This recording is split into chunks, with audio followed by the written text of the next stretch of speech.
Benvinguts al Minut de la Terra. De mitjana, la fusta conté unes 10 vegades més calories per quilo que la fruita o les fulles. Tot i això, els animals mengen gairebé cada part dels arbres, fulles, fruites, flors, llavors i fins i tot els fluids interns, però la fusta és quasi exclusivament menjada per uns quants insectes.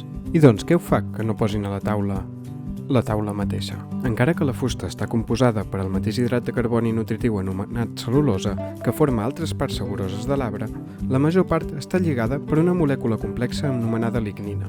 Això fa que la fusta sigui superforta, tant a nivell molecular com al nivell macro. Així que, la fusta és dura de digerir literalment perquè és dura.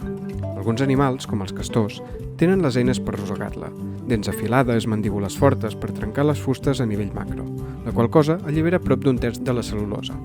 Però la resta no es digereix i es defeca encara embolicat en lignina.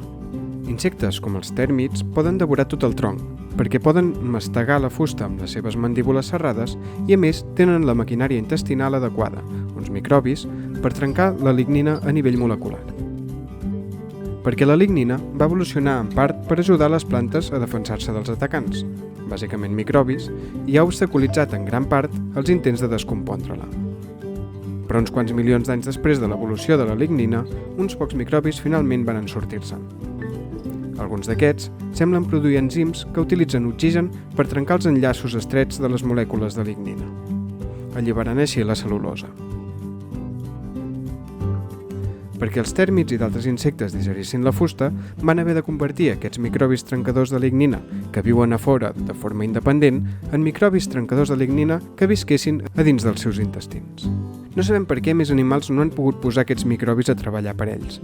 Potser és perquè els intestins no tenen la composició química adequada o altres habitants intestinals són hostils cap als nouvinguts. O potser els tèrmits són només pioners i milions d'anys més d'evolució portaran a més diversitat d'animals que mengin fusta. Qui sap, potser un dia les marmotes deixin de dormir com un tronc i se'l mengin.